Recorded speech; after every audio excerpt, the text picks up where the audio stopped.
శివకవి యుగంలో మనకు కనిపిస్తున్నటువంటి శివకవిత్రయము నన్నెచూడుడు, మల్లికార్జున పండితుడు, పాల్కురికి సోమనాథుడు.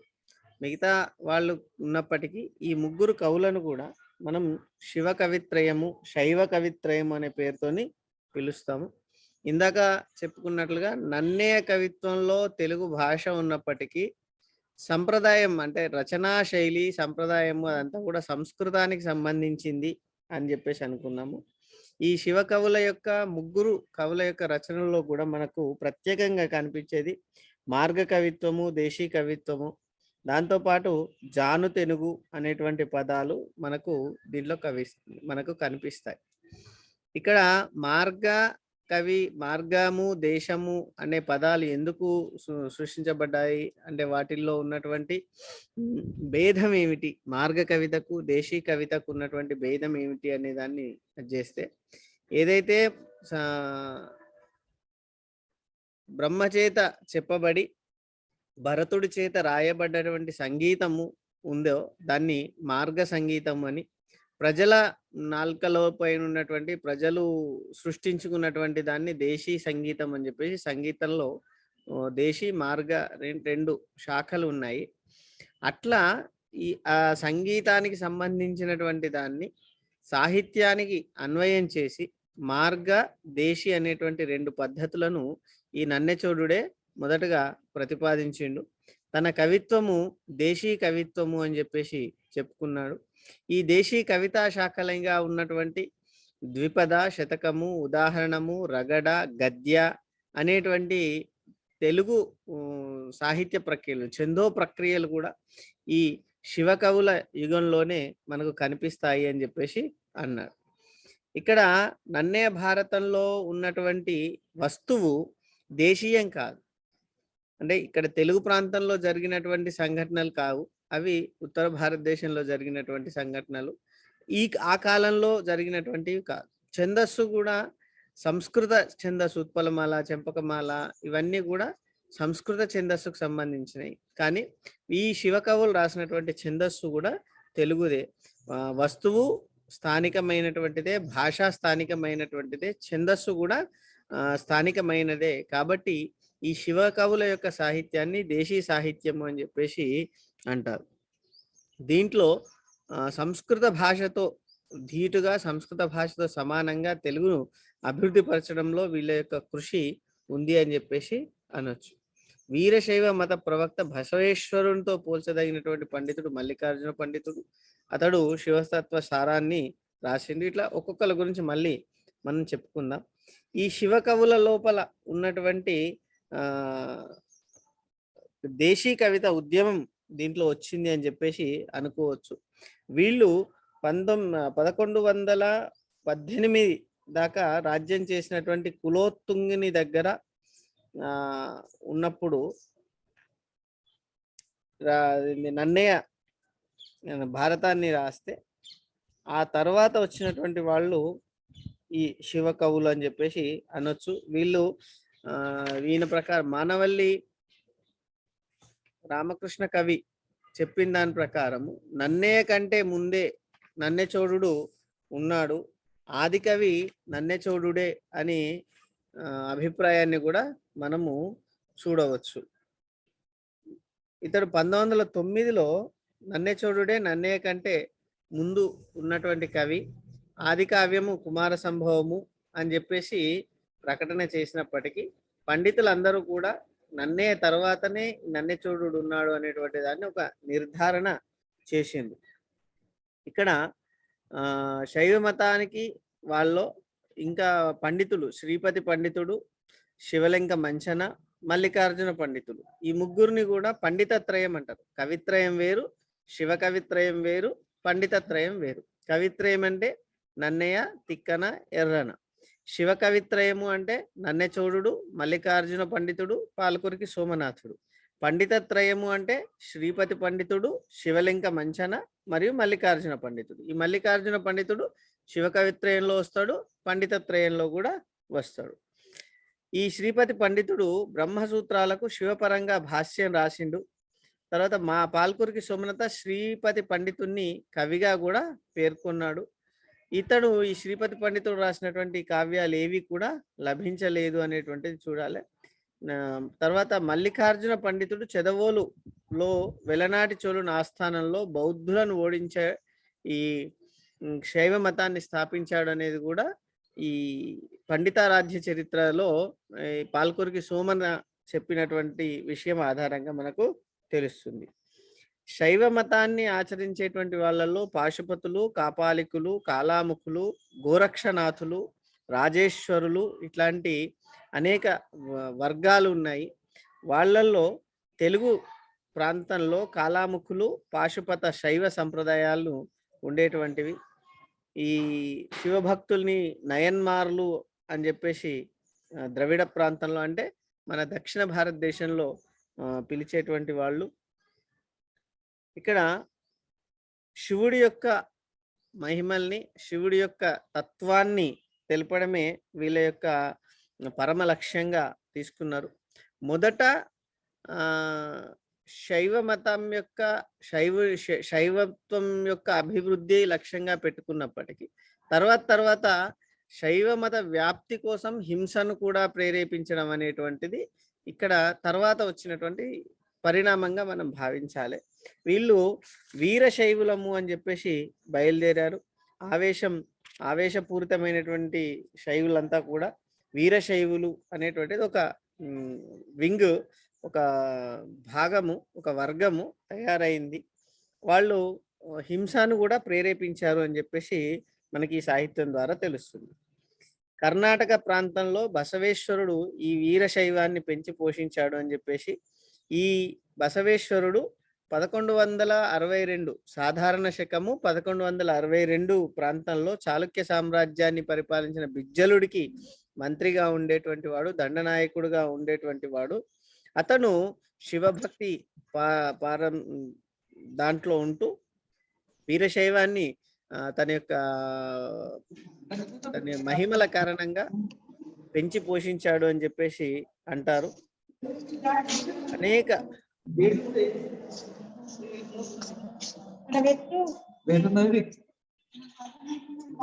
కిషోర్ గారు మ్యూట్ పెట్టుకోవాలా, సుధారాని మ్యూట్ పెట్టుకోవాలా. సో ఈ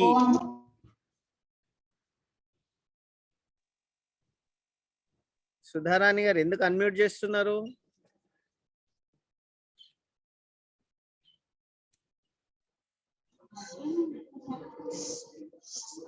కిషోర్ గారు పిల్లల చేతికి ఇచ్చిరా ఫోన్?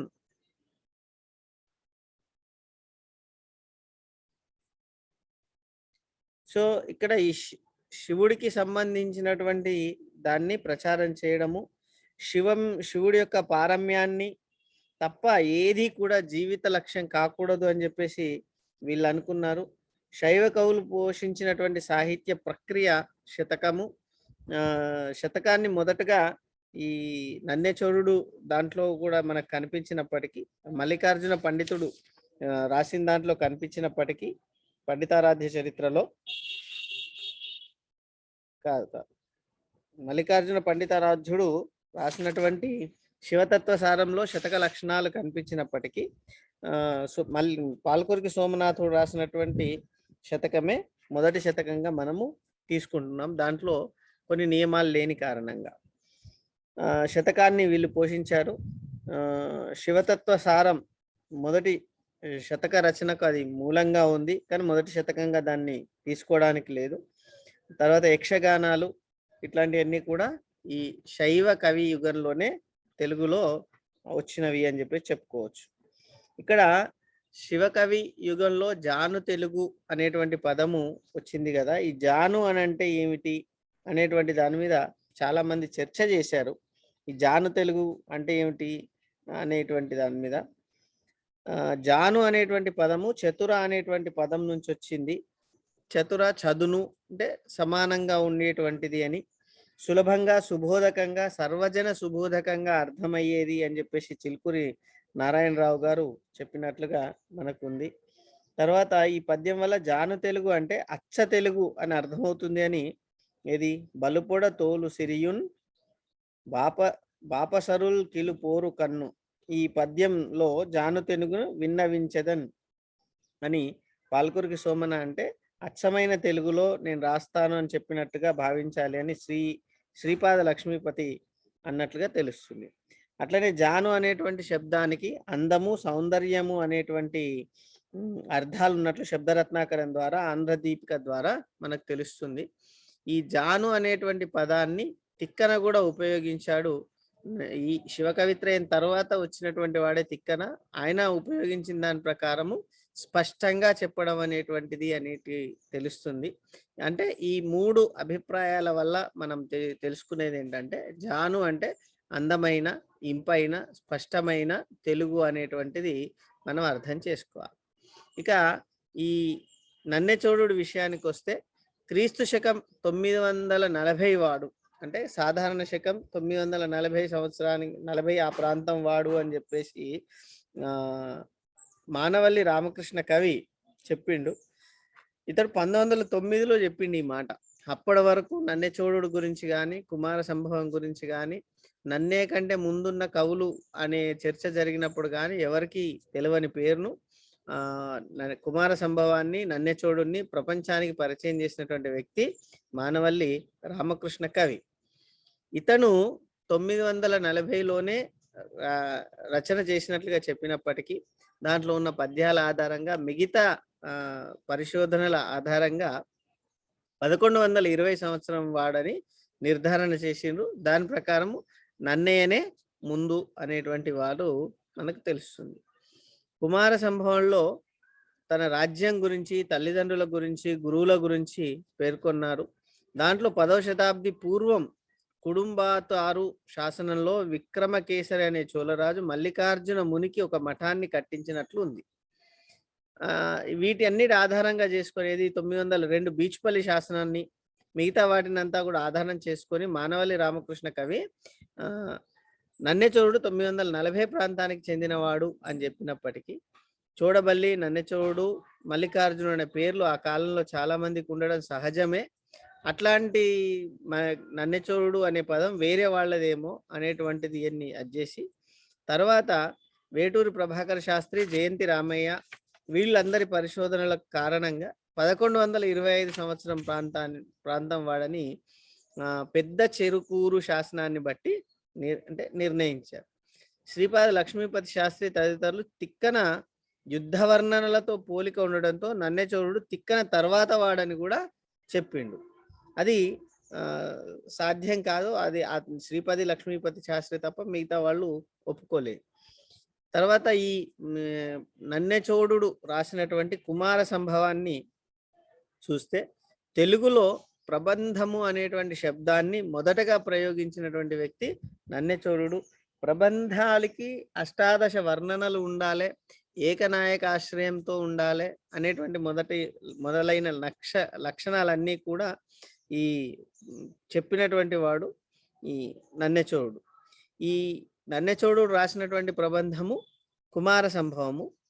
ఈ కుమార సంభవంలో శివుడు పార్వతి వివాహం చేసుకోవడము, తర్వాత గజ రూపంలో వాళ్ళు విహరించడము, గజాననుడు జన్మించడము, తర్వాత కుమారస్వామి జన్మించడము, ఆ తర్వాత వాళ్ళకు కుమారస్వామి ద్వారా పుట్టినటువంటి కుమారస్వామియే వాళ్ళిద్దరికి పుట్టి కుమారస్వామి ఈ తారకాసురుణ్ణి సంహరించడము అనేటువంటిది జరుగుతుంది. మరి తారకాసురుణ్ణి సంహరించడం అనే కథకి కుమార సంభవం అనే పేరు ఎందుకు పెట్టారు అనే చర్చ జరిగినప్పుడు, శివ పార్వతులకు కుమారస్వామి పుట్టడమే ప్రధానమైనటువంటి, పుట్టిండు అంటే అతన్ని ఆ తారకాసురుణ్ణి చంపడం కోసమే పుడుతున్నాడు కాబట్టి, పుట్టడమే ప్రధానం కాబట్టి కాళిదాసు కుమార సంభవం అనే పేరు పెట్టిండు. అదే పేరుతోని ఈయన కుమార సంభవాన్ని రాశాడు. కాళిదాసు రాసినటువంటి కుమార సంభవము లోని కథ, ఈ నన్నెచోడు రాసినటువంటి కుమార సంభవంలోని కథ ఒకటే అయినప్పటికీ నన్నెచోడు కాళిదాసు రచనలో ఉన్నది ఉన్నట్టుగా తీసుకోకుండా ఇంకా అనేకమైనటువంటి జోడింపులు చేశాడు. అంటే కథను అదే తీసుకున్నప్పటికీ వర్ణనలు కానీ, ఇతర కల్పితమైనటువంటి కొన్ని పాత్రలను పెట్టడం కానీ చాలా కల్పనలు చేశాడు. స్వతంత్ర రచనగా తీసుకున్నారు ఇది. కాబట్టి అనేక ఘట్టాలను కూడా జన వ్యవహారంలో ఉన్నటువంటి ఘట్టాలను కూడా కావ్యంలో ప్రవేశపెట్టడం ద్వారా ఇది స్వతంత్ర కావ్యంగా ఉంది అని చెప్పేసి మనకు తెలుస్తుంది. దీంట్లో 12 ఆశ్వాసాలు ఉన్నటువంటి పెద్ద గ్రంథం ఇది. తెలుగులో ఏకనాయకాశ్రంగా రాయబడినటువంటి మొదటి గ్రంథంగా చాలా మంది చెప్తున్నారు. ఈ శివపార్వతంలో తర్వాత నన్నెచోడుడు రాసినటువంటి కుమార సంభవం కావ్య ప్రారంభంలో విశ్వైకావాసుడైనటువంటి మహాదేవుని ప్రార్థించాడు. అంబిక భర్త అయినటువంటి శివుణ్ణి అభీష్టదాతగా స్తుతించాడు. తర్వాత శివుణ్ణి, బ్రహ్మను, గణపతిని, షణ్ముఖుణ్ణి, మన్మధుణ్ణి, సరస్వతిని ఇట్లాంటి వాళ్ళందరినీ కూడా ప్రార్థన చేశారు. శైవం యొక్క ప్రధానమైనటువంటి లక్షణము మనం ఇందాక చెప్పుకున్నాం, శివుణ్ణి మాత్రమే ప్రమోట్ చేయాలి.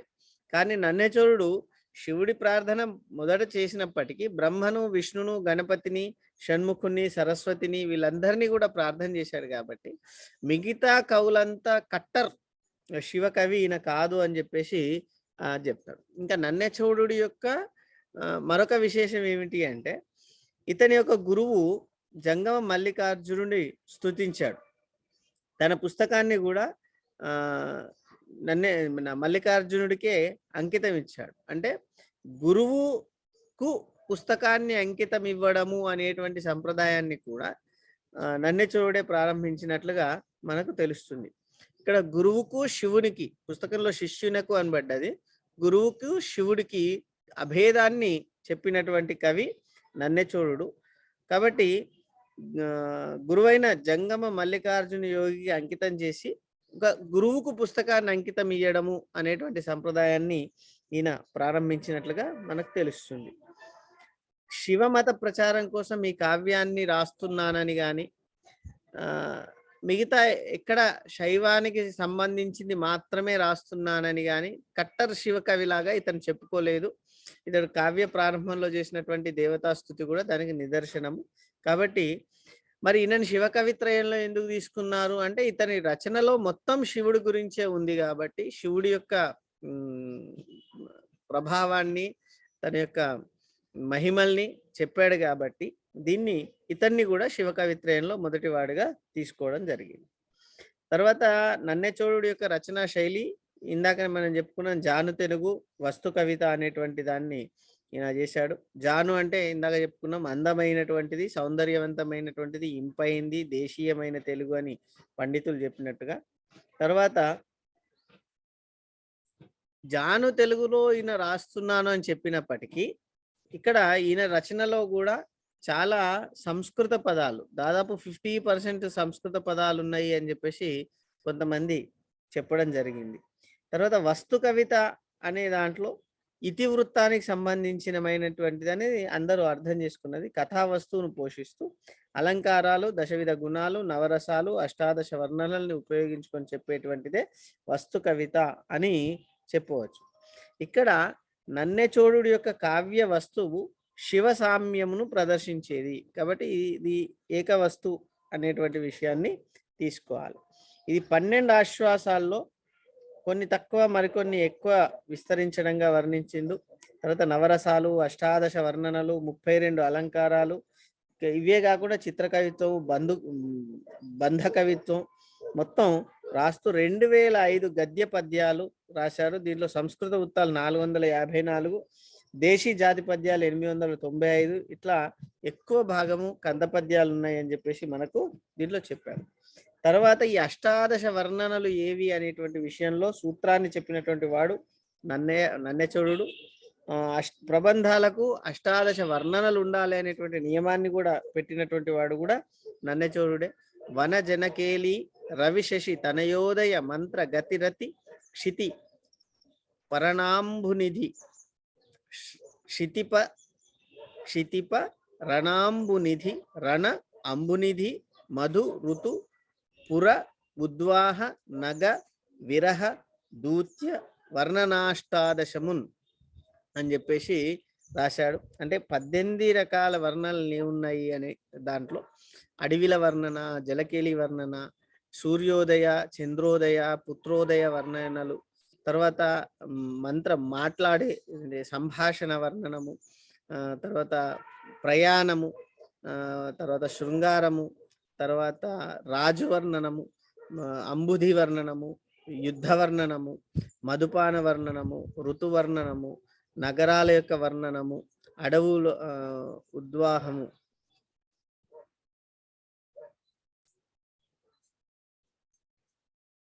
వివాహ వర్ణనము, ఇట్లా దూత్య వర్ణనము అంటే దూతగా వెళ్ళి చెప్పేటువంటి వర్ణనము, ఇవన్నీ కూడా కలిపితే 18 రకాల వర్ణనలు ఉన్నాయి అని చెప్పేసి చెప్పాడు.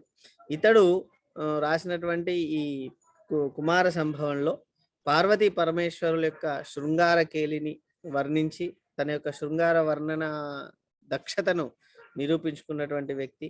తర్వాత ఈ జలకేలి వర్ణనను కూడా, తర్వాత ఆమె పిలిచిన పద్ధతిని బట్టి జనకేలిలో ఆమె ముఖం ఆమె నీళ్ళల్లో ఉన్నప్పుడు పద్మం అనుకొని తుమ్మెదలు వచ్చి వాలడం ఎంత మంచి ఊహ అంటే అట్లాంటి వర్ణనలు చేసి తన యొక్క విరహాన్ని వర్ణించడం, పురవర్ణనము, ఋతువర్ణనం ఇవన్నీ కూడా చూస్తే నన్నెచోడు ఎంత గొప్పగా వర్ణన చేస్తాడు అనేటువంటి విషయం మనకు అర్థమవుతుంది. తర్వాత ఇతడు అలంకారాలని వాడడంలో కూడా చాలా రకాల ఇటు శబ్దాలంకారాలని అటు అర్థాలంకారాలని వాడాడు. యమకాలంకారము, వృత్యానుప్రాస, చేకానుప్రాస, ఉపమాలంకారము, రూపక, ఉత్ప్రేక్ష, అర్ధాంతరన్యాసము, ముద్రాలంకారాలు, ఇట్లా అనేకమైనటువంటి అలంకారాలను కూడా వాడి అలంకారాలను వాడడంలో కూడా తన ప్రతిభను నిరూపించుకున్నటువంటి వ్యక్తి. గురువైన జంగమ మల్లికార్జునుడికి శివుడికి ఏమాత్రం తేడా లేదు అనేటువంటి విషయాన్ని చెప్పి అర్ధాంతరన్యాసంలో ఒక మంచి పద్యాన్ని రాయడం జరిగింది. ఈ కుమార సంభవము ఆద్యంతం కూడా ధర్మార్థ కామ మోక్షాలైనటువంటి చతుర్విధ పురుషార్థాలకు ప్రతీకగా శివుడి యొక్క మహిమల్ని తెలిపే గ్రంథంగా మనకు తెలుస్తుంది. ఈ కథకు మూలం అంటే ఏది? కుమార సంభవానికి మూలము శివపురాణంలో, స్కంద పురాణంలో, వాయు పురాణంలో, బ్రహ్మాండ పురాణాలతో పాటు భారత రామాయణాల్లో కూడా అక్కడక్కడ కొద్ది మాత్రంతోనుంది. ఆ విషయాల్ని తీసుకొని సంస్కృతంలో కాళిదాసు కుమార సంభవాన్ని రాస్తే దాన్ని బేస్ చేసుకొని చాలా విస్తరంగా స్వతంత్ర కావ్యంగా రాసినటువంటి వ్యక్తి నన్నెచోడు. ఇక్కడ ప్రబంధ ప్రజాపతిగా తన యొక్క స్థానాన్ని నిలబెట్టుకున్నాడు అని చెప్పేసి మనం చెప్పొచ్చు. కల్పనలు కానీ, వర్ణనలు కానీ, అలంకారాలు కానీ చాలా ఔచిత్యంగా, ఎక్కడ ఏదో ఆర్టిఫిషియల్గా తీసుకొచ్చి పెట్టినట్లుగా కాకుండా ఉచితంగా దానికి తగ్గట్లుగా చాలా చక్కగా వర్ణించాడు అని చెప్పేసి మనకు పెద్దలు చెప్పారు. కాబట్టి శివ కవిత్రయంలో మొదటివాడుగా నన్నెచోడు గురించి, అతడు రాసినటువంటి కుమార సంభవం గురించి మనం ఇంకా చదివితే మంచిది. తర్వాత శివ కవిత్రయంలో రెండో వాడు మల్లికార్జున పండితారాధ్యుడు. ఇతను 11వ సాధారణ శకము 1110 నుంచి సాధారణ శకం 1175 వరకు జీవించినట్లుగా మనకు తెలుస్తుంది. వీరశైవ మత ప్రవక్త బసవేశ్వరునితో పోల్చదగినటువంటి వాడు ఈ మల్లికార్జున పండితుడు. అదాధ్య బ్రాహ్మణుడుగా పుట్టి ఇతని యొక్క చరిత్ర పాల్కురికి సోమనాథుడు రాసినటువంటి పండితారాధ్య చరిత్రం ద్వారా మనకు తెలుస్తుంది. ఇతని గురించి పాల్కురికి సోమనాథుడు కావ్యాన్ని రాశాడు అనేటువంటి విషయం మనం గుర్తుపెట్టుకోవాలి. ఇతడు చిన్నప్పుడు బ్రాహ్మణుడుగా పుట్టినప్పటికీ తర్వాత శైవుడిగా మారి శిరస్సుకు, చేతులకు, శరీరానికి అంతా విభూది పూచుకొని రుద్రాక్షల్ని కట్టుకొని వీర మహేశ్వర దీక్షను స్వీకరించాడు. ఇతను ధరించినటువంటి వేషము చూసి మిగతా వాళ్ళు నవ్వుకున్నప్పటికీ మల్లికార్జునుడుకు వారికి ఒక శైవ మతాన్ని, ఒక కొత్త మతాన్ని ప్రచారం చేసినటువంటి వాడుగా మనకు తెలుస్తుంది. తర్వాత కోటపల్లి అనేటువంటి గ్రామంలో అవాంతరయ్య అనేటువంటి వ్యక్తిని ఇతడు గురువుగా స్వీకరించడం జరిగింది. బసవన్న బండారు బసవన్నకు సంబంధించిన శైవం ప్రచారాన్ని, మహిమను విని పండితుడు కూడా శైవ మత ప్రచారము చేసినట్లుగా మనకు తెలుస్తుంది. ఇతని కాలంలో అంటే క్రీస్తుశకం 12వ శతాబ్దంలో వెలనాటి చోళులు చెదవోలు రాజధానిగా చేసుకొని ఆంధ్రదేశాన్ని పరిపాలిస్తున్నప్పుడు చోళరాజు ఆస్థానంలో జైనులకు బౌద్ధులకు ఆశ్రయం ఉండేటువంటిది. మల్లికార్జున పండితుడు జైన బౌద్ధాలను ఓడించాడు, ఆ రాజు శైవ మతానికి మళ్లించాడు అని చెప్పేసి చెప్తారు. ఆ మళ్లించడం కోసమే దిగి వాళ్ళతో సభ ఏర్పాటు చేయమన్నాడు. ఆ రాజు సభ పెట్టిస్తే దాంట్లో ఆ సభలో జైనులు, బౌద్ధులు, సాంఖ్యాకులు, అద్వైతులు, చార్వాకులు, లౌకాయత పండితులు వీళ్ళందరితో కూడా చర్చించి అవన్నీ సిద్ధాంతాల కంటే శైవ సిద్ధాంతమే గొప్పది అని నిరూపించి ఆ రాజుతో పాటు అక్కడ ఉన్నటువంటి వాళ్ళందరినీ కూడా శైవంలోకి కన్వర్ట్ చేశాడు అని అనుకోవచ్చు. ఇప్పుడు క్రైస్తవము, హిందుత్వము, ఇస్లాం ఎట్లయితే వేరువేరుగా అనుకుంటున్నారో ఒకప్పుడు ఈరోజు హిందుత్వంలో ఉన్నవే ఒకప్పుడు శైవము, శాక్తేయము, గాణాపత్యము, వైష్ణవము, శ్రీ వైష్ణవము, వీరశైవము ఇవన్నీ ఉండేటువంటి వీళ్ళల్లో ఒకరికొకరికి ఆధిపత్య పోరు. దశావతారం సినిమా చూస్తే కనిపిస్తుంది శైవము వైష్ణవం ఎంత కొట్లాడుకునేటువంటి వాళ్ళు. ఇవాళ ఏకాదశికి శివరాత్రికి తేడా లేకుండా అందరూ ఒక పొద్దులు పట్టుకున్నారు. ఏకాదశి అంటే శైవులకు ఇట్లా కంపరం పుట్టేటువంటిది, శివరాత్రి అంటే వైష్ణవులకు కంపరం పుట్టేటువంటిది. అట్లాంటిది తీసుకొని ఇక్కడ తర్వాత ఈ ఈ ఉద్ధృతిని చూసి శైవ వైష్ణవుల మధ్య వస్తున్నటువంటి ఈ భేదాలను చూసి వాళ్ళిద్దరి మధ్య ఉన్నటువంటి అల్లర్లను చూసి తిక్కన హరిహరాద్వైతం అనేటువంటి కొత్త సిద్ధాంతాన్ని అంటే పురాణాల్లో వేదాల్లో ఉన్నటువంటి దాన్ని మళ్ళీ ప్రచారంలోకి తీసుకొచ్చి హరిహరనాథుడు అనేటువంటి ఒక దేవుణ్ణి అందరికీ ప్రచారం చేసి శివుడు విష్ణువు వేరువేరు కాదు, శివాయ విష్ణు రూపాయ శివరూపాయ విష్ణవే అని చెప్పేసి వేదాల్లో కూడా ఉంది. కాబట్టి మనందరం కూడా కలిసి ఉండాలనేటువంటి ఒక సిద్ధాంతాన్ని ప్రతిపాదన చేసి సమాజాన్ని కూడా ఒప్పించినటువంటి వ్యక్తి తిక్కన. సో ఆ తిక్కన కంటే ముందు వీళ్ళు శైవాన్ని అభివృద్ధి పరచడం కోసం చేసినటువంటి ప్రయత్నమే ఈ శివ కవుల యొక్క ఉద్ధృతితో ఉన్నటువంటి రచనలుగా మనం భావించవచ్చు. అయితే ఈ మల్లికార్జున పండితుడు కూడా ఈ శైవాన్ని అమితంగా ప్రచారం చేసినటువంటి వ్యక్తి. ఇతడు శివతత్వ సారం అనేటువంటి పుస్తకాన్ని రాశాడు. సాధారణ శకము 1168 నుంచి 1175 మధ్య కాలంలో దీన్ని రచించినట్లుగా మనకు కనిపిస్తూ ఉంటాయి. ఈ శివతత్వ సారములో మనకు శతక పద్య కవిత్వ, శతక ఛందస్సు అంటే శతక ప్రక్రియ యొక్క లక్షణాలు కనిపించినప్పటికీ మకుట నియమము, సంఖ్యా నియమము, ఛందో నియమము ఇవి 3 లోపించిన కారణంగా ఇది మొదటి శతకము అని చెప్పేసి ఎవరు ఒప్పుకోలేదు. ఈ శివతత్వ సారము అనేటువంటి పేరు తెలుగు సాహిత్య పరిషత్తు వారు ప్రకటించే వరకు కూడా ఎవరికి తెలియదు. పేరు విన్నారు కానీ ఎవరు దాన్ని చూడలేదు అని చెప్పేసి అంటారు. ఈ శివతత్వ సారంలో అద్వైత మతాన్ని ఖండించడం, జగత్కర్తు విచారం అంటే జగత్తును ఎవరు సృష్టించిండ్రు అనేటువంటి దాన్ని విచారం చేయడం, ఆచార వ్యవహారాలు, శాస్త్ర మీమాంసలు, శివలీలలు, శివభక్తి మహిమలు లాంటి అనేక విషయాలు దీంట్లో ఉన్నాయి.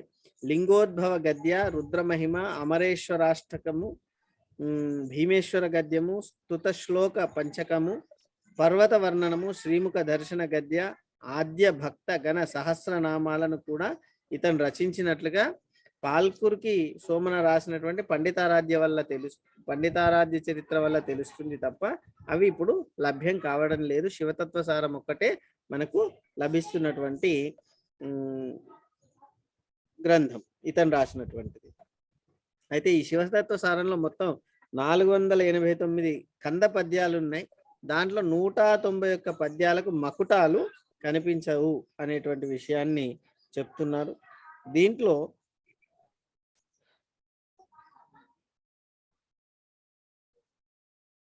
శివుడికి సంబంధించినటువంటి విషయాలనే ఎక్కువ అంటే దాన్ని ఏమంటారు ఇక్కడ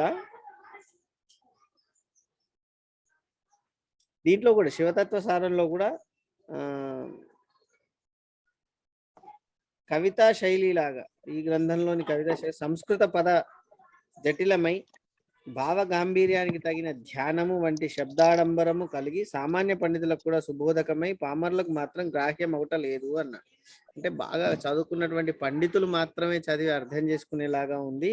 దీంట్లో కూడా సంస్కృత పదాలు ఉన్నాయి, భావ గాంభీర్యం ఉంది, సులభంగా అర్థం కావట్లేదు అని చెప్పేసి శిష్టా రామకృష్ణ శాస్త్రి ఆంధ్ర వాంగ్మయ చరిత్రలో చెప్పడం జరిగింది. ఇతర మతాలను ఖండించేటప్పుడు చాలా కఠినమైనటువంటి వైఖరిని ఇతడు అవలంబించాడు. అరే ఇట్లా మాట్లాడొచ్చా అనేటువంటిది ఏమాత్రం సంకోచించకుండా కటువుగా మాట్లాడిండు అనేటువంటి విషయాల్ని చెప్పిండు. ఈ శివతత్వ సారంలో అవుట్డేటెడ్ పదాలు, ఇప్పుడు వాడుకలో లేని పదాలు అనేకము ఆయన వాడిండు. అన్వయ కాఠిన్యం కూడా మనకు కనిపిస్తుంది అని చెప్పేసి అన్నారు. ఈ మల్లికార్జున పండితుడు వేదాంగాలను కూడా చదివిండు అనేటువంటి విషయము ఈ శివతత్వ సారం వల్ల తెలుస్తుంది.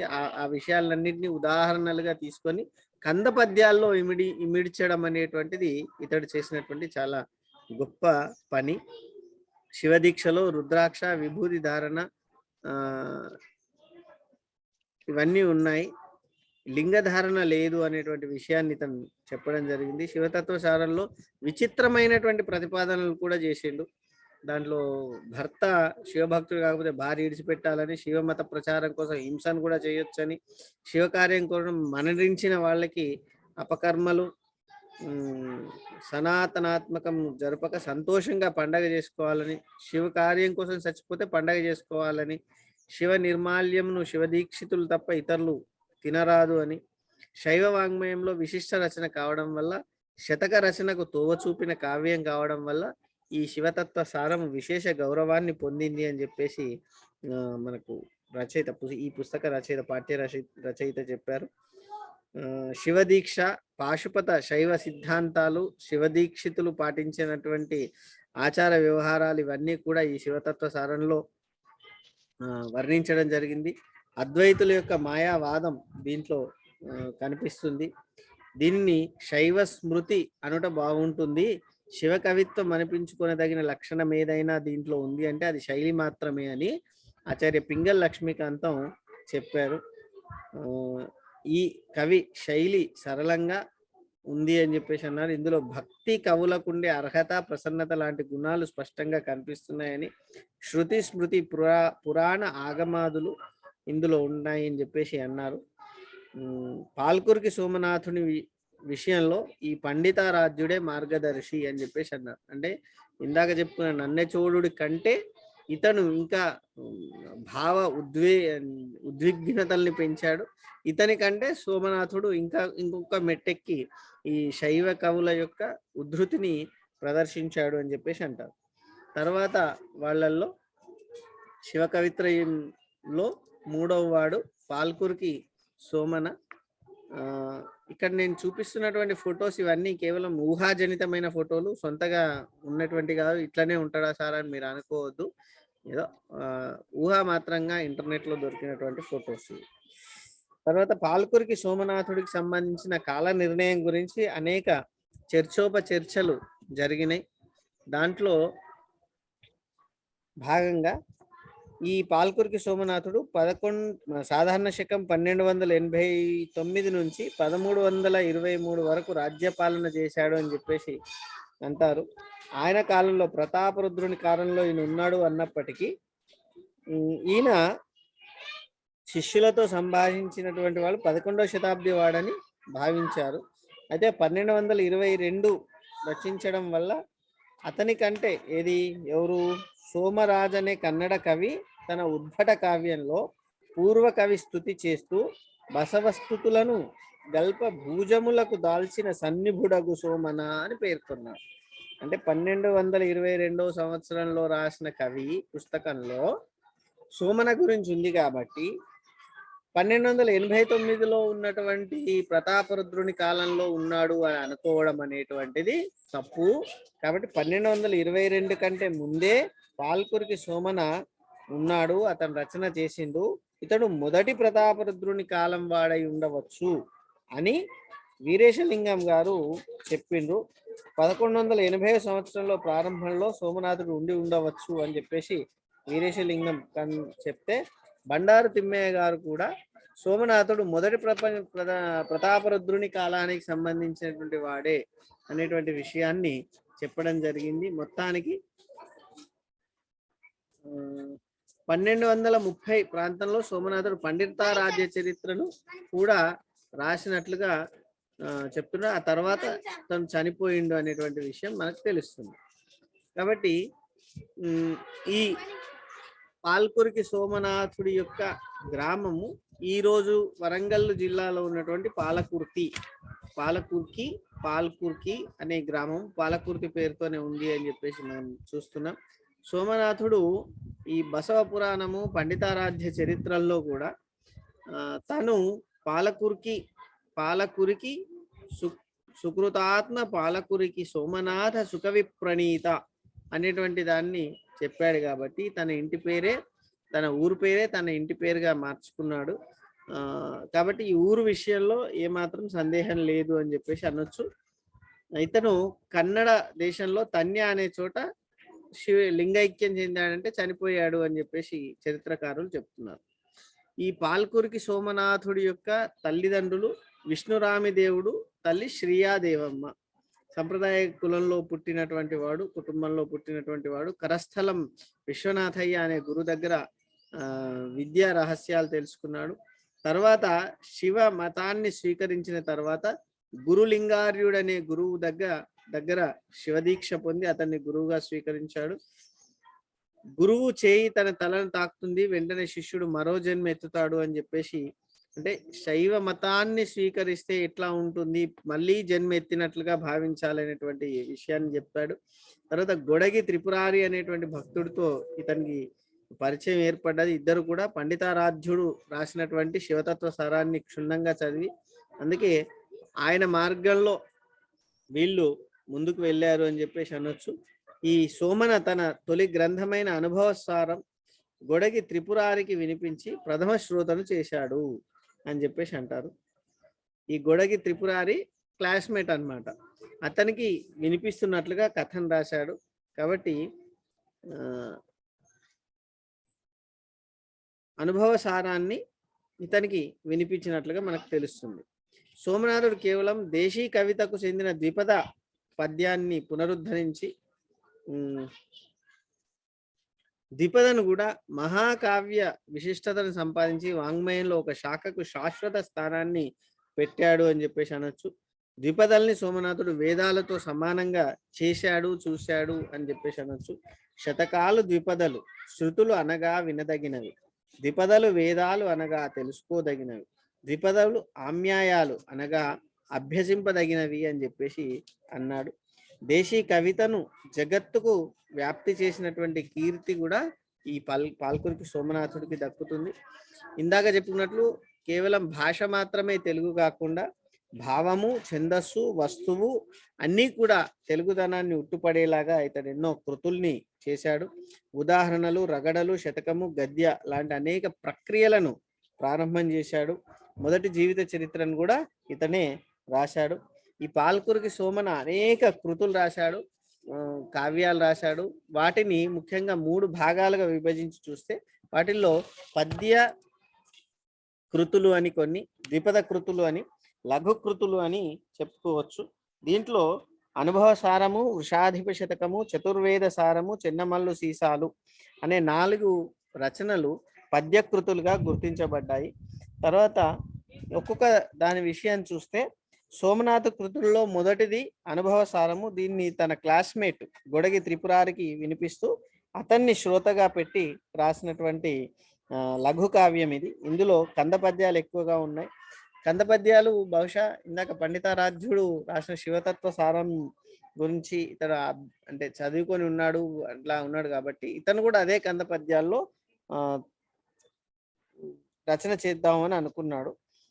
ఆ కంద పద్యాల తర్వాత త్రిభంగి, క్రౌంచపదము, వనమయూరము, మాలిని, తరువోజ మొదలైనటువంటి వృత్తాలను కూడా ఇతను తన రచనల్లో తీసుకోవడం జరిగింది. ఈ త్రిభంగి అనేటువంటి వృత్తము ఇతను రాసిన దానికి మాత్రమే కనిపిస్తున్నది. త్రిభంగి అనే ఛందస్సుకు ఎగ్జాంపుల్ తీసుకోవాలి అంటే ఈ అనుభవ సారం తప్ప వేరేది లేదు. అంటే త్రిభంగిని పాల్కురికి సోమనాథుడు తప్ప వేరే వాళ్ళు వాడలేదు, రాయలేదు అని చెప్పేసి చెప్పుకోవచ్చు. ఈ శివతత్వ సారం లాగానే ఈ అనుభవ సారంలో కూడా భక్తి స్వరూపము, భక్తుని యొక్క లక్షణము, శివ పూజ చేసే పద్ధతి, ఇష్టలింగార్చన విధి, ఇలాంటి శైవపరమైనటువంటి వీరశైవ ధర్మాలను బోధించాయి అని చెప్పి చెప్పుకోవచ్చు. తర్వాత వృషాధిప శతకము. ఇప్పుడు ప్రస్తుతం మనకు తెలుగులో లభిస్తున్నటువంటి శతక పద్యాలలో, శతక కృతుల్లో ఈ మొట్టమొదటిది వృషాధిప. బసవా బసవా బసవా వృషాధిప అనే మకుటంతో 3 సార్లు బసవ వచ్చి తర్వాత వృషాధిప అనేటువంటి మకుటంతో ఇతడు రాసినటువంటి మకుట నియమం కానీ సంఖ్యా నియమం కానీ ఇతడు పాటించాడు. కాబట్టి ఇది మొదటి శతకంగా గుర్తింపు పొందింది. దీంట్లో కూడా భాషలోను, భావ వ్యక్తీకరణలోను, భక్త్యావ్యేషంలోను అద్వితీయమైనటువంటి శైలి కనిపిస్తుంది. అనంతర కవులకి ఇది మార్గదర్శకంగా నిలిచింది. దీంట్లో కూడా శివుడికి సంబంధించిన విషయమే ఉంటుంది. అష్టభాషా ప్రావీణ్యాన్ని, పాల్కురికి సోమనాథుడికి 8 రకాల భాషలు వచ్చు, 8 భాషలు వచ్చు అనేటువంటి విషయాన్ని ఈ వృషాధిప శతకం ద్వారా మనకు తెలుస్తుంది. దీంట్లో యమకము, అనుప్రాసము, శబ్దాలంకారాలు, ఇట్లా అనేకమైనటువంటి విచిత్రమైనటువంటి అలంకారాలని వాడి అలంకార వైచిత్రిని అద్భుతంగా ప్రదర్శించాడు అని చెప్పాడు. తర్వాత చతుర్వేద స్వారము అనేటువంటి గ్రంథాన్ని రాశాడు. బసవలింగ అనే మకుటంతో 400 సీసపద్యాలు ఉన్న కృతి ఈ చతుర్వేద సారము. ఇందులో బసవ శబ్ద విచారం చేశాడు. బసవ నామోచ్చరణ మహిమ, శివాధిక్యము, విభూతి, రుద్రాక్ష, లింగధారణ, వీటి యొక్క మాహత్యాన్ని వివరించడం జరిగింది. తర్వాత సోమనాథుని వేదాంగ పారంగత్యం, పురాణ ఇతిహాసాలలో అతనికి ఉన్న పాండిత్యం ఈ శతకం ద్వారా మనకు తెలుస్తుంది. తర్వాత చిన్నమల్లు సీసాలు అనేటువంటి పేరుతోని 32 సీస పద్యాలు రాశాడు. ఇక్కడ ఇతను అనుకున్నటువంటి చిన్నమల్లు అంటే శ్రీశైల మల్లికార్జునుడే అనేటువంటి విషయం మనకు తెలుస్తుంది. వీరశైవ మత విహితమైనటువంటి భక్త మాహేశ్వర ప్రాసాది ప్రాణలింగి శరణ ఐక్యములను అనేటువంటి 6 షట్ స్థలాలను ఇతను వివరించాడు దేంట్లో, చిన్నమల్లు సీసాలలో. తర్వాత ఇతని కావ్యాలు ద్విపద కావ్యాలు బసవ పురాణము, పండితారాధ్య చరిత్ర, ఇవి రెండింటి ద్వారానే పాల్కురి, ఈ రెండింటి ద్వారా కూడా పాల్కురికి సోమనాథుడి యొక్క ప్రతిభ మనకు తెలుస్తూ ఉంది. మల్లయ్య దేవి పురాణం అనేటువంటి దాన్ని కూడా ద్విపదలో రాసినట్లుగా కనిపిస్తున్నప్పటికీ ఆ పుస్తకము లభించడం లేదు. దీంట్లో బసవ పురాణం గురించి తెలిస్తే ఇది మొట్టమొదటి ఒక జీవిత చరిత్ర. తెలుగు సాహిత్యంలో ఒక విలక్షణమైనటువంటి విశిష్టమైనటువంటి స్వయం ప్రతిపత్తి ఉన్నటువంటి బసవ పురాణము. అష్టాదశ పురాణాలలో బసవ పురాణం లేదు, ఇది దేశీ పురాణము, ఒక స్వతంత్ర దేశీయ పురాణం. ఇది సోమనాథుని రచనల్లో ఇది రెండవది. తొలి ద్విపద కావ్యము మరియు వీరశైవ వాంగ్మయానికి శిరోభూషణము అని చెప్పేసి చెప్పిండ్రు. మొదటి జీవిత చరిత్ర కూడా ఇది. చాళుక్య, ఇందాక చెప్పినట్లు చాళుక్య సామ్రాజ్యాధిపతి అయినటువంటి బిజ్జలుడి దగ్గర దండనాయకుడుగా ఉన్నటువంటి బసవేశ్వరుడి చరిత్రమే దీంట్లో తీసుకున్నారు. బ్రౌన్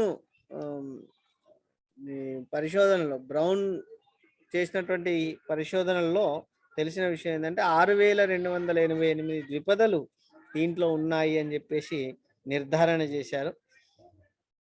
ఈ బసవ పురాణానికి శ్రోత, ఇందాక చెప్పుకున్నట్లుగా అనుభవ సారానికి శ్రోత గొడగి త్రిపురారి అయితే బసవ పురాణానికి శ్రోత గొబ్బూరి సంగనామాత్యుడు అనేటువంటి విషయాన్ని చేయాలి. సంప్రదాయ సిద్ధంగా దీన్ని శ్రీ అనే పదంతోనే ప్రారంభం చేశారు. దీంట్లో బసవ పురాణంలో బసవని యొక్క పూర్వ అవతారాలు, ఆయన జననము, వ్యవహార దక్షత, ఆయన యొక్క మాహత్యాలు, వీరశైవ దీక్షా ప్రచారము, జంగమ సేవ, లింగైక్యం మొదలైనటువంటి భాగాలు ఉన్నాయి. ఈ బసవడితో పాటుగా 75 మంది శివభక్తుల కథలు కూడా దీంట్లో ఉన్నాయి. తర్వాత 7 ఆశ్వాసాలు కనిపిస్తాయి దీంట్లో. మొదటి ఆశ్వాసంలో కైలాస వర్ణనతో పాటు బసవన జన్మించడం, ఇట్లా 7వ ఆశ్వాసంలో మరణించడం, ఇవన్నీ కూడా తెలుస్తుంది. ఇతను ఉరుతర గద్యపద్యోక్తుల కంటే సరసమై పరగిన జాను తెనుంగు చర్చింపగా సర్వ సామాన్య మగుట కూర్చద ద్విపదలు కోర్కె దైవార తెలుగు మాటలనగ అనంగవలదు వేదముల కొలదీయగా చూడు డిల నెట్టులనినన్ అనేటువంటిది చెప్తూ వేదాలతో సమానంగా ద్విపదలను చూడాలి, తెలుగు మాటలని చిన్నగా చూడకండి అని చెప్పేసి ఇతడు చెప్పుకున్నాడు. దీంట్లో ఉన్న 75 మంది భక్తుల్లో ఒక్కొక్క భక్తుడి కథ ఒక్కొక్క విశిష్ట స్థానాన్ని పొందింది అని చెప్పేసి అన్నారు. దీంట్లో బల్లేషు మల్ల, కాట కోటయ్య, ముగ్ధ సంగయ్య, రుద్ర పశుపతి, బెజ్జ మహాదేవి, గొడగూచి, దీపద కలియారు, నాట్య నమ్మిత్తండి కన్నప్ప, సకలేషు మాదిరాజయ్య, ఇరువదాండారి బావూరి బ్రహ్మయ్య, శంకరదాసి, నిమ్మవ్వ, సిరియాలుడు, కన్నడ బ్రహ్మ, ఇట్లా అనేక మంది భక్తుల గురించి ఈ శివపురాణంలో మనకు కనిపిస్తుంది.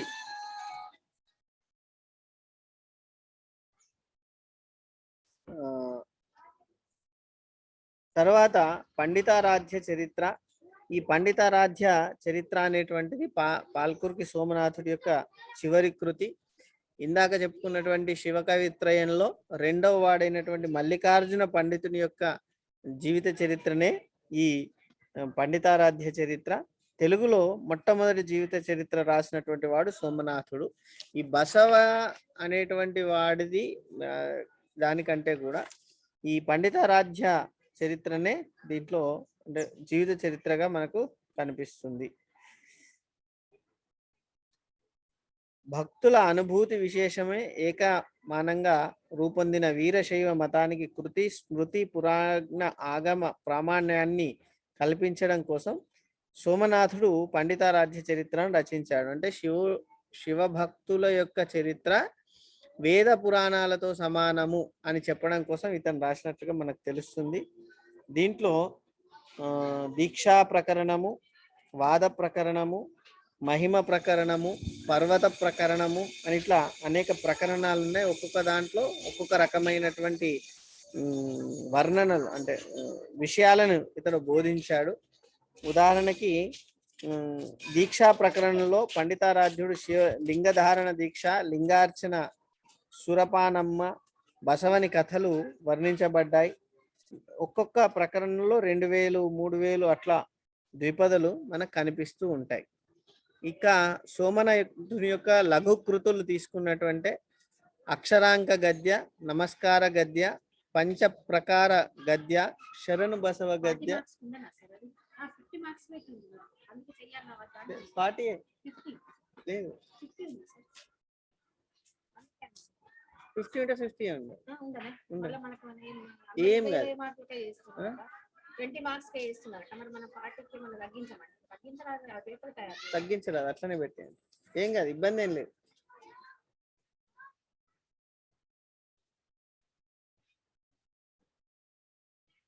ఇక్కడ సోమనాథుని యొక్క లఘుకృతులు అంటే చిన్న చిన్న కావ్యాలు తీసుకుంటే అక్షరాంక గద్య, నమస్కార గద్య, పంచప్రకార గద్య, శరణు బసవ గద్య, అష్టోత్తర శతనామ గద్య, పంచరత్నాలు, బసవాష్టకము, గంగోత్పత్తి రగడ, సద్గురు రగడ, చెన్నబసవ రగడ, సోమనాథస్తవము, బసవోదాహరణము, ఇట్లా అనేకమైనటువంటి చిన్న చిన్న రచనలు కూడా చేశాడు.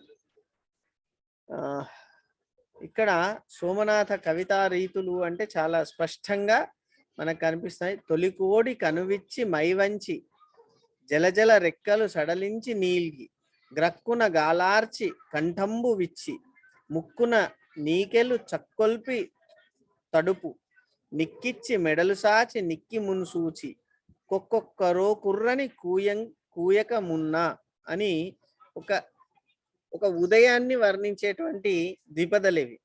తొలికోడి కనువిచ్చి మైవంచి, పొద్దున లేవంగానే కోడి కళ్ళు తెరిచింది, మేనిని ఇట్లా వంచింది, జలజల రెక్కలు సరళించింది అంటే రెక్కలు ఊపింది, గ్రక్కున కాలార్చి కాళ్ళని ఇట్లా సాపింది, ఈ ముక్కున ఈకలు, ముక్కుతోని ఈకలన్నిటినీ ఇట్లా చక్కగా చేసుకున్నది, నిక్కించింది, తడువు నిక్కించి ఇట్లా పెంచుకొని మెడలు సాచి మెడల్ని కూడా ఇట్లా పొడవు చేసి నిక్కి మున్సూచి ముందుకు చూస్తూ కుక్కరో కోయని కూయక ముందు, అట్లా కోడి కూయక ముందే అని చెప్తూ కోడి యొక్క వర్ణన ఎంత చక్కగా ఇది చూస్తుంటే మనకు కోడి కనిపిస్తూ ఉంది. అది ఎట్లా లేచింది, కన్ను తెరిచింది, మెడలు దాచింది, శరీరాన్ని ఉబ్బించింది, రెక్కల్ని సరి చేసుకుంది, ఈకల్ని సరి చేసుకుంది, మెడను సాచింది, ఎట్లా అరిచింది, ఇవన్నీ కూడా కంటికి కనిపిస్తున్నట్లుగా మనకు ఈ ప్రభాత వర్ణనలో కనిపిస్తూ ఉంటాయి. సహృదయులకు పులకరింపను తీసుకొస్తూ ఉంటాయి.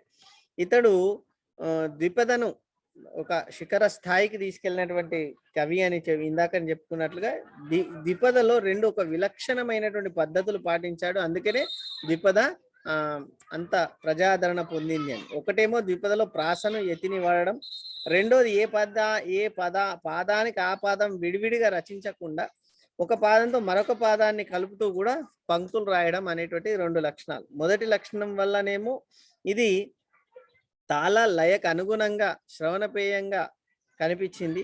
రెండో దాని కారణంగా ఎందుకు ఏమైంది అని అంటే వృత్తపద్య లక్షణాలతో, అంటే ఒక పాదం చివరిలో మళ్ళీ ఇంకో రెండవ పాదంతో కలుపుతూ వృత్తపద్యాల్లో ఉన్నట్లుగానే ఈ ద్విపదలో కూడా అట్లా రెండో పాదానికి కలపడం అనేటువంటిది చూసి వృత్త రక్షణతో సమానమైనటువంటి గౌరవాన్ని పొందేలాగా చేశాడు. అల్పాక్షరములతో అనల్పరార్థ రచన కల్పించడకు కవి వివేకము అని చెప్పాడు. ఇక్కడ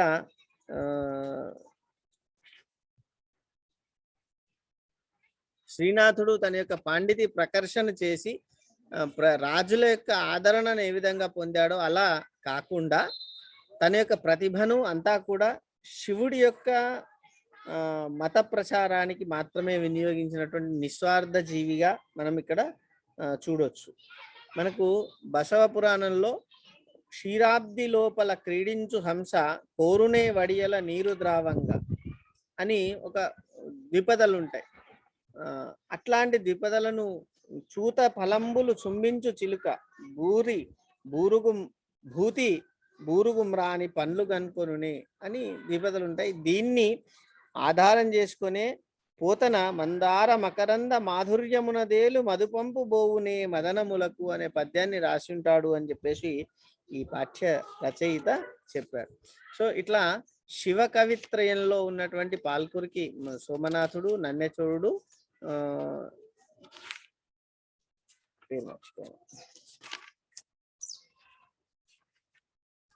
మల్లికార్జున పండితారాధ్యుడు ఈ ముగ్గురు యొక్క రచనలు చదివి ఆ ఒక సంధి కాలంలో, అంటే నన్నేకు తిక్కనకు మధ్యలో వచ్చినటువంటి సంధి కాలంలో ఉన్నటువంటి శైవ మతం విస్తృతిని కానీ శైవ మత ప్రభావాన్ని కానీ అర్థం చేసుకుంటే మంచిది.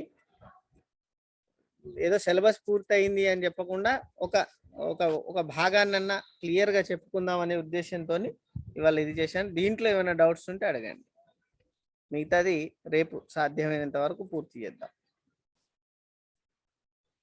డౌట్స్ ఏమైనా ఉన్నాయా? సుధారాణి గారు హ్యాండ్ రేస్ చేశారు, చెప్పండి. సార్ సబ్జెక్ట్ గురించి కాదు సార్. నమస్తే సార్. నమస్తే, చెప్పమ్మా. సార్ ఏమైందంటే నాది ఆప్షనల్స్ అన్ని ఎగ్జామ్ హాల్ టికెట్ లో మొత్తం ఆప్షనల్స్ అన్ని తారుమారుగా వస్తాయి సార్ డేట్లు. దాని వల్ల ప్రాబ్లం ఏమైనా ఉందేమో మీకు తెలుస్తుందేమో అని అడుగుదాం సార్. తారుమారు అంటే నాది ఆప్షనల్ 1 తెలుగు లిటరేచర్ సార్. కానీ నాకు ఫస్ట్ 2 రోజులు, లాస్ట్ నాది ఆప్షనల్ 3 సోషియాలజీ. ఆ ఫస్ట్ 2 రోజుల ఎగ్జామ్స్ కూడా సోషియాలజీ వచ్చాయి సార్. లాస్ట్ 2 రోజుల ఎగ్జామ్ తెలుగు వచ్చింది సార్. నేను ఇక్కడ మాతో పాటు రాసే వాళ్ళందరినీ అడిగాను సార్. వాళ్ళందరికీ కరెక్ట్ గానే వచ్చాయి అన్నారు. నాదొక్కటే అలా వచ్చింది. అదేమైనా ప్రాబ్లం ఏమో అని. ఏమి ఇబ్బంది ఉండదు. డిగ్రీకి 3 సార్లు ఎగ్జామ్స్ ఉంటాయి. అంటే 3 పేపర్లు తయారు చేస్తారు. పేపర్ ఏ, పేపర్ బి, పేపర్ సి. మొదటి 2 రోజులు ఏ, తర్వాత 2 రోజులు బి, తర్వాత 2 రోజులు సి, అట్లా ఇస్తారు. ఓకేనా? Okay sir. 3 క్వశ్చన్ పేపర్లు వేరు, 3 ఆన్సర్ షీట్స్ వేరు, 3 యొక్క వాల్యుయేషన్ వేరు. మీకు అనుకూలమైన డేట్స్ మీరు పెట్టుకునే అవకాశం ఉంది కాబట్టి అట్లా ఇచ్చారు. దానివల్ల ఏమి ఇబ్బంది ఉండదు. అంటే ఆప్షనల్స్ మారిపోతాయేమో మారదు తర్వాత మారదు మనకు వచ్చే ఏం మెమోలో మారదు అలా ఏం డౌట్ ఇబ్బంది సార్. లేదు. హాల్ టికెట్ లో ఏ డేట్ లో ఏ ఎగ్జామ్ ఉందో ఆ డేట్ లో ఆ ఎగ్జామ్ రాసిరండి, ఏం ఇబ్బంది లేదు. Okay sir. సార్ లాస్ట్ లో కొంచెం ఇంపార్టెంట్ క్వశ్చన్స్ అన్ని మాకు ఒకసారి చెప్పండి సార్ రేపు క్లాస్ లో. ప్రయత్నం అవన్నీ చేస్తాను. note అంతకంటే సులభమైన మార్గం ఒకటి చెప్తాను, మీరు సీక్రెట్ ఎవరికి చెప్పను అంటే. Okay sir. Thank you sir. Thank you very much. మంచిది. కాల్పనిక సాహిత్యం క్లాస్ ఉందట సార్. ఓకే, ఎప్పుడు? ఎవరు? పూజ. పూజ గారు స్పందించండి. అంటే క్లాస్ ఉంటుందా అని అడిగాను సార్. ఉంటుందా? ఓకే, నేనే తప్పు ఉందట అని చదివాను. ఆ అక్షరం ఇటు ఉంటే బాగుంటుండే అనే ఆతృతతో అట్లా చదివినా. ఉంటుందమ్మా, లాస్ట్ ఇయర్ కూడా చెప్పారు, ఉంటది, ఇబ్బంది లేదు.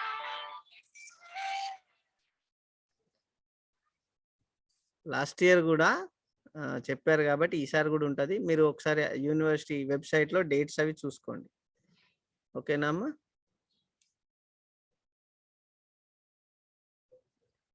మంచిది, శుభం. రేపు మళ్ళీ కలుద్దాం. సార్ అమ్మా చెప్పండి. వెబ్సైట్ లో కాల్పనిక సాహిత్యానికి సాహిత్య చరిత్రకి ఒకే యూజర్ ఐడిను పాస్కోడ్ ఉంది సార్. మీటింగ్ కి ఏ డేట్స్ లో ఉంది అది? Same sir. ఉమ్? అర్థం కాలే.